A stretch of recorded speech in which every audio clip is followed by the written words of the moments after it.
Representative Eskamani, you're recognized.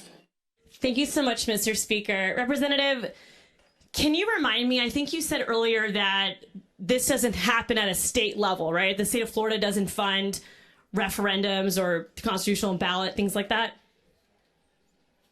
Representative Roach, you're recognized. Thank you, Mr. Speaker. Yes, what I said earlier, what I think you're getting at is that, if this body, and one of the ways we can change the Constitution is through a legislative initiative, put a ballot question to the voters, but we don't use taxpayer funds here in this chamber. We don't allocate appropriations to advertise and try to elicit voters to vote yes or no on those ballot initiatives. That's wrong, and I think it should be wrong at the local level. Representative Eskamani, you're recognized.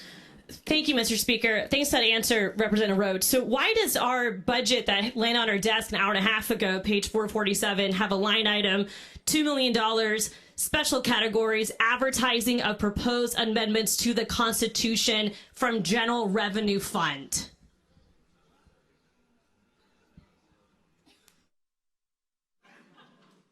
Representative Roach, you're recognized. I believe that you're talking about a function that's already prescribed in law, but again, that's a proposal which you'll have the opportunity to vote against in just a few days. Representative Eskamani. Thank you, Mr. Speaker. But your previous answer said that this was wrong and the state doesn't do this, and yet the state is doing that right now with the proposed budget. So why are we stripping away local government's ability to do that if the state still has that power? Representative Roach, you're recognized. Yep. So what the Florida Constitution requires is for us to publish the substance of a ballot question, but in no way should that be construed as the state using taxpayer dollars to lobby voters to vote on one side of the issue or another. Representative Eskamani, you're recognized. So this $2 million we have allocated, is it going to be sharing any factual information? It's not going to cost $2 million to print this in a ballot. This is to give out information to voters. It says advertising in its description. What's the difference? Representative Roach, you're recognized.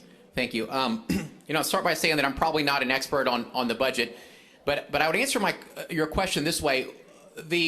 Your interpretation of this would also preclude a supervisor of elections office from printing the ballot initiative, putting it on a ballot. The depth that you're going in here would prevent that. This doesn't do that.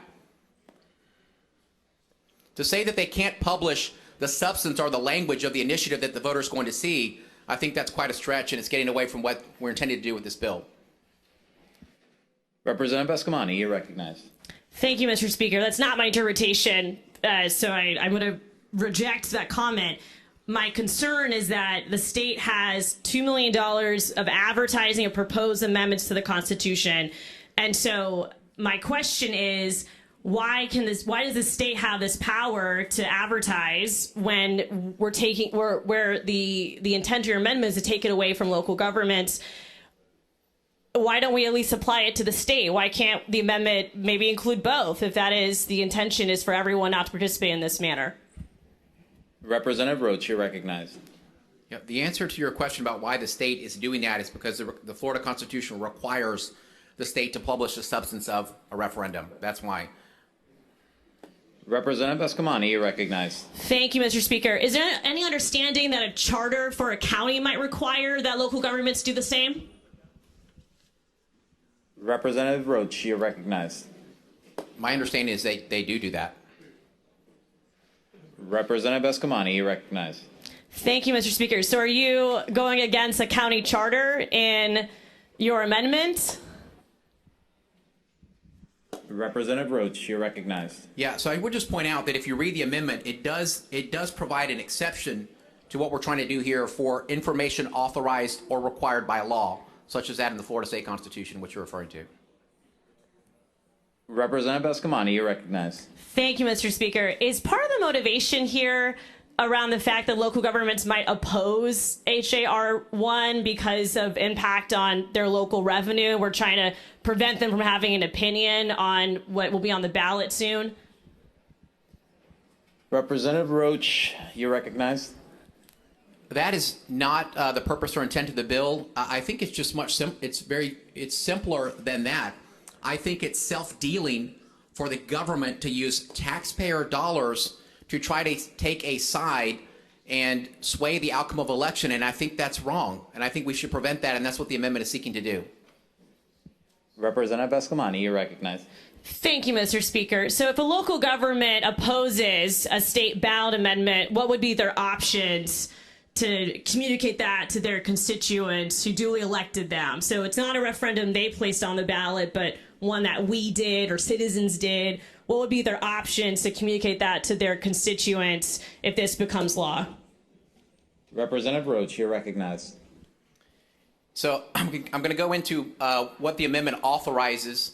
But first of all, I would just say that the nature of your question is exactly what we're designed to prevent. We're trying to prevent a local government from taking a side, and I think you just acknowledged that they do, and using taxpayer funds to influence the outcome of that election. But what the amendment expressly authorizes is impartial reports on official actions, posting factual information on a government website or poster, hosting informational public forums, or, and this is the big one, factual responses to inquiries, or providing other information authorized or required by law, as we referenced in the Florida Constitution earlier.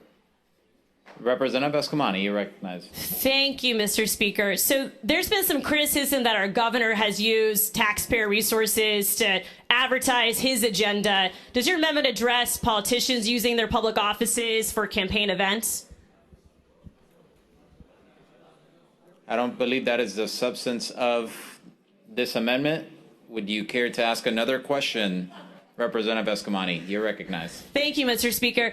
Does your amendment prohibit state officials from using any resources of taxpayer money to campaign for themselves?